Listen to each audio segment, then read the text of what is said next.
Okay, Inigo Jones, 1573, 1652. He was born on this day of July, just like Joseph Frank, and I will talk about both of them and wish them happy birthday. So Inigo Jones, you see, was born the 15th of July, 1573, and died in 1652, was the first significant architect in England in the early modern period and the first to employ Vitruvian rules of proportion and symmetry in his buildings. As the most notable architect in England, Jones was the first person to introduce the classical architecture of Rome and the Italian Renaissance to Britain.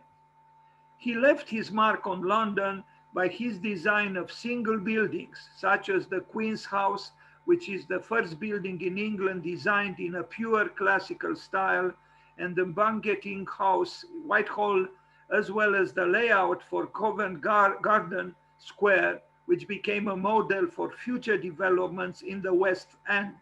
He made major contributions to stage design by his work as a theatrical designer for several dozen masks, most by royal command and many in collaboration with a poet, an important poet, Ben Jonson. Uh, Also what was not said in this short text I read, he never studied architecture officially. He was an amateur in a way. He studied by himself. He was a self-made man, the first, in a way, modern English or British architect. Some drawings. This is not by him, is an engraving showing him, and there was before it a painting, but I don't know why it didn't show up in the presentation that this engraving was based on.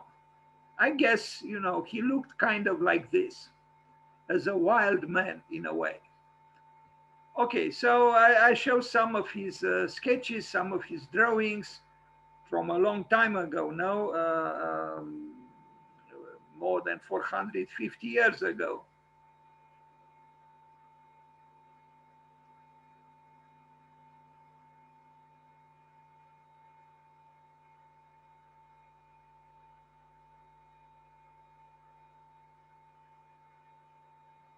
Apparently, he had in his collection of books the book by Palladio, Quattro Libri, the four books on architecture of Andrea Palladio with annotations I read on the left and the right side. So he was a studious man, you know, and he loved architecture, he loved art, he loved culture, and his collaboration with John Johnson also testified to this. I think we need again architects like this, you know, free-spirited, very cultured, full of passion, not dwarfed by the culture they have, and very, very enthusiastic and exuberant. That's what we need. But anyway,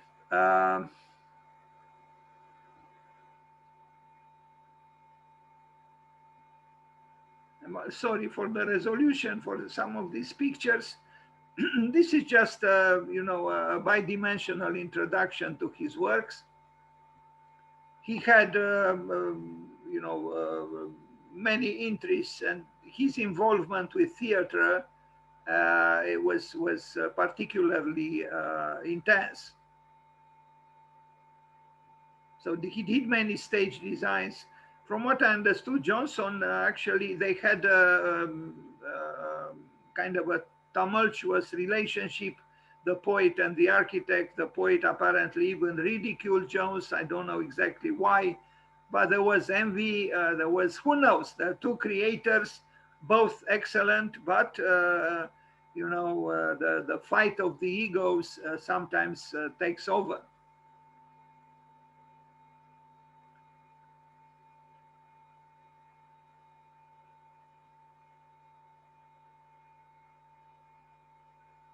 He even they did, I'm not sure exactly his involvement with Stonehenge, I think he did just a project to rebuild or to refurbish or to bring something new into the Stonehenge. I have towards the end of the presentation 2 drawings connecting with this project, but I don't think it was realized.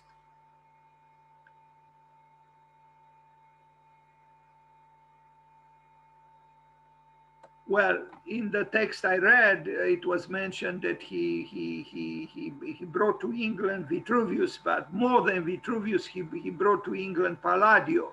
He was, and there are books about Inigo Jones being a great follower of Andrea Palladio. So we begin with his first architectural work that was built, the Queen's House in Greenwich, 1616, 1619, so 500 years ago. No, 402 years ago, no? Or am I wrong? No, 2012, yeah. Anyway, work suspended on the death of Anne of Denmark and completed for Henrietta Marie of France, Maria of France. He worked also in Denmark. He traveled to Italy. He did all kinds of things. But this was built for the Queen in Greenwich, and it's a good work, and it's very, in a way, reticent, but it has majesty, but it's not a flamboyant one. It's a reticent one, and I think here is the influence of Andrea Palladio. He's not as, I mean, for example, at the top there are no sculptures like most of the time there are in the case of Andrea Palladio. It's more austere than Andrea Palladio, but the classicism of Andrea Palladio, although Andrea Palladio was also considered, maybe paradoxically, an anti-classic, because he couldn't be pinned down within a style. In the case of Inigo Jones, perhaps it would be more accurate to say that, you know, this is kind of a classic or classicist building.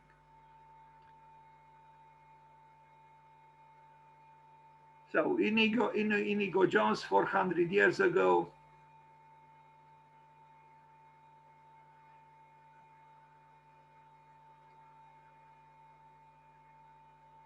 I'm still questioning, you know, at that time, who gave the right to signature to architects? I mean, this was a man who, you know, in the present, he could not have functioned, you know, because now everything is so bureaucratized, you know, you need ORA to testify, you know, to allow you to practice. Doesn't matter how much talent you have. If you don't go through the bureaucracy, you cannot function, at least in this country. Although in Norwegia, Denmark, and Sweden, it seems you can build even if you don't have any kind of training in architecture. You have the right to sign if a client invests in you the confidence, and if you have the commission, you can build even if you never studied architecture. That's what I read about Norway, Sweden, and Denmark. Very interesting. But this is a good building, I think, by Inigo Jones. It's almost modern in its simplicity. The gateway at Owlands Palace, 1617, now at the Chiswick House.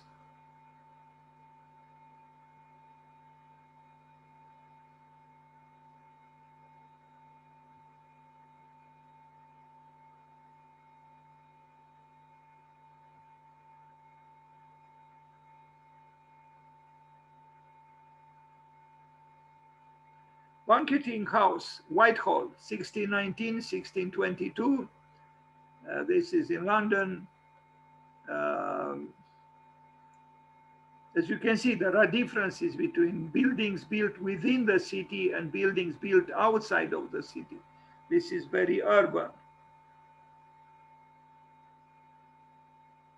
But even here, you can tell, you know, a certain influence coming from Palladio within the context of a different culture, actually, London.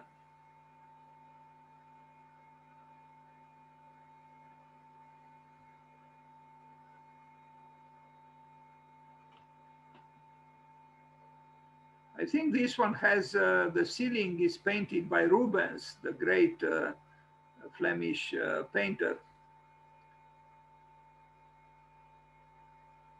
We don't think any longer of such things, you know, to have an elaborate, artistically endowed ceiling. Now, for us, the ceiling is something we ignore most of the time. And that's mainly because we are only interested in space, space and again space. But I read today on Arch Daily or on the Zine, there is an article about. In fact, it's the work or the firm that did the work is called Beyond Space, and is the return of the ornament and the cave-like interior done through using fabric, textiles. So, but this idea to have, you know, to go beyond space, I think it's a good one, and it deserves attention. Because early modernism was obsessed with space, and we are still obsessed with space 100 years later. Space, space, and space again, but architecture is not just about space. I mean, after all, the space here is maybe not so impressive, but also the ductility of the constructive elements, the richness of the ceiling, the light. I mean, there are many elements that contribute to a building. The Queen's Chapel, the St. James Palace, um, again, it's a building. I cannot call it modern, but it is remarkably, you know, clean, so to speak, towards the outside.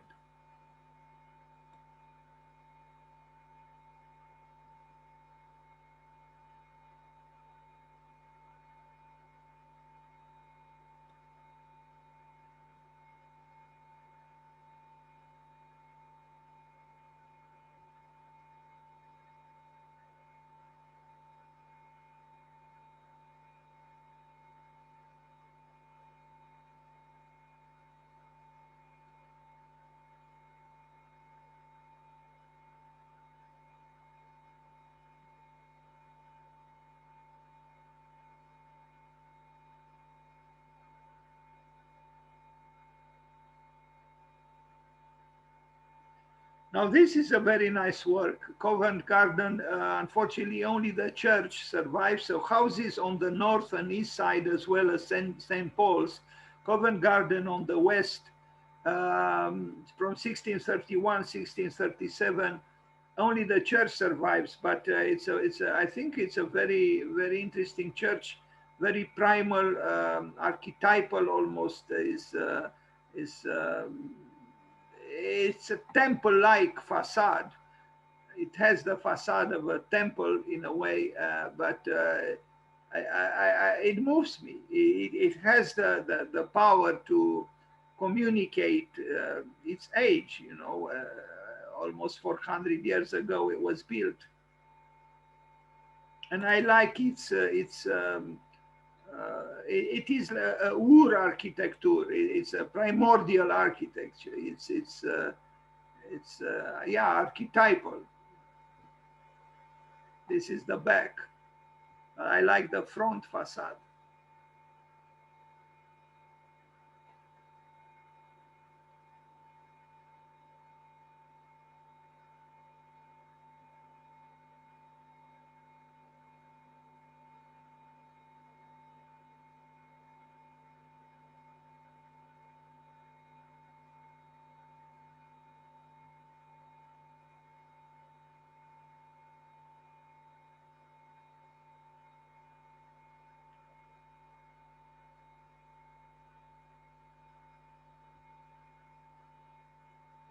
So he built also the housing on the left and on the right, but they don't exist any longer. Just just the church.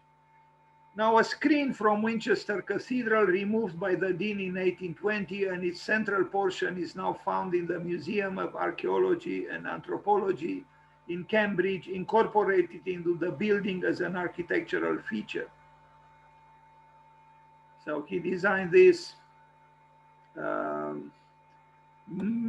good part of his work was either demolished, it vanished, it was destroyed. So in 400 years or so, a good portion of his works, vanished. Stonehenge restored by Inigo Jones, it was a project, and again, I think we need projects by architects, even if no one asks us or you to do a certain work. If you have an idea about anything to improve a situation or something, do it. I guess he wanted to, yes, to reactualize Stonehenge, to bring it up to date, so to speak, but it remained on paper. The Lindsay House in Lincoln's Inn Fields now numbers 59 and 60. Yeah, I only have some images.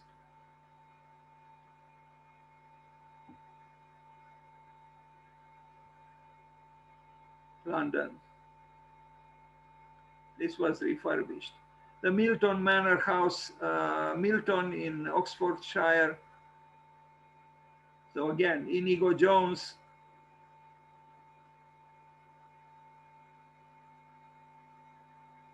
Here, the influence of Palladio is gone. This is British through and through.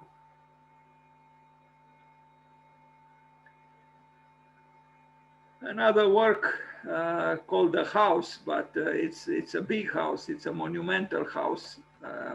Does it exist? I guess. It was executed though by someone else, Roger Pratt.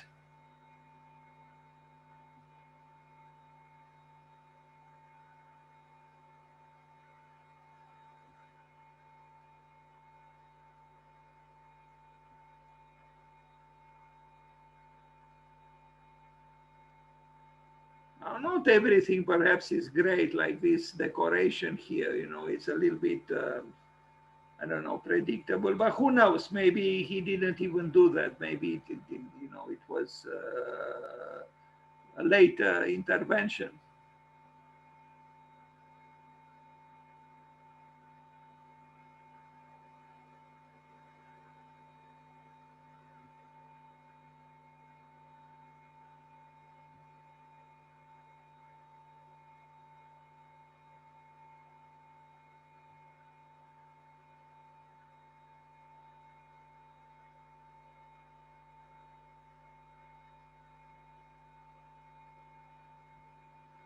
Some other images, like an aide-memoire of his work.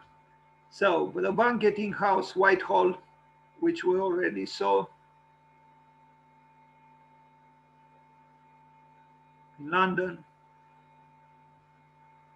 the drawing.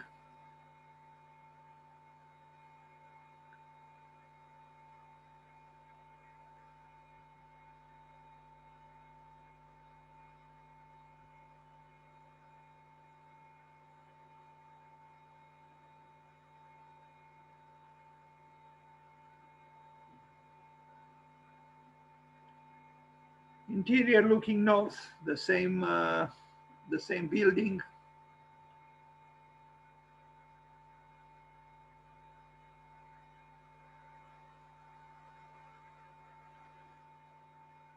Yes, the ceiling with the Rubens paintings.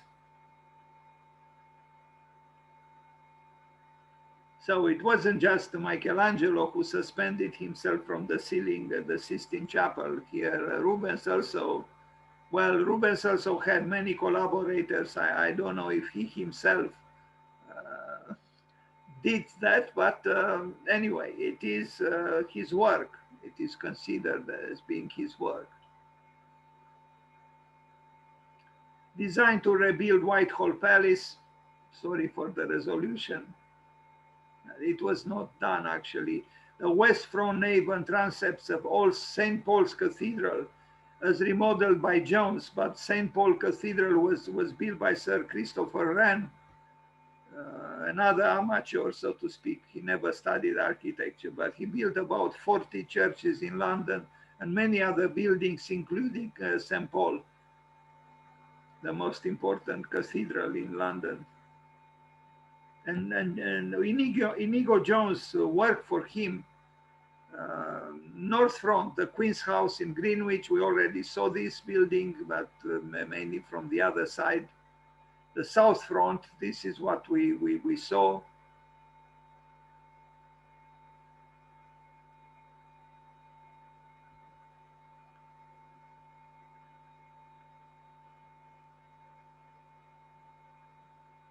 Now, these were not executed, but in the case of Palladio, they were, and they meant a lot. The Great Hall at the Queen's House in Greenwich, I love this pavement, you know, on the floor,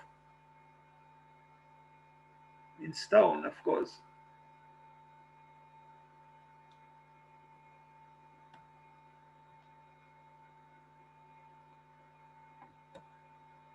The tulip stair, a very spiral-like stair, as you can see.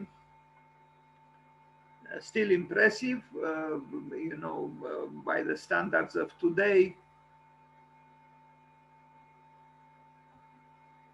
The Queen's House, the plan in Greenwich.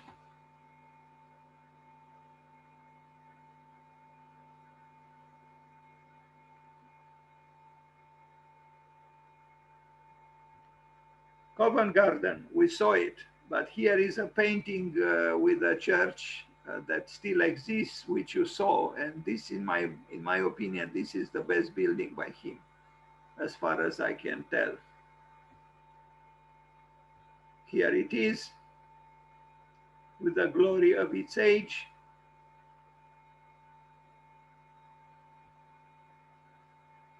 A gateway.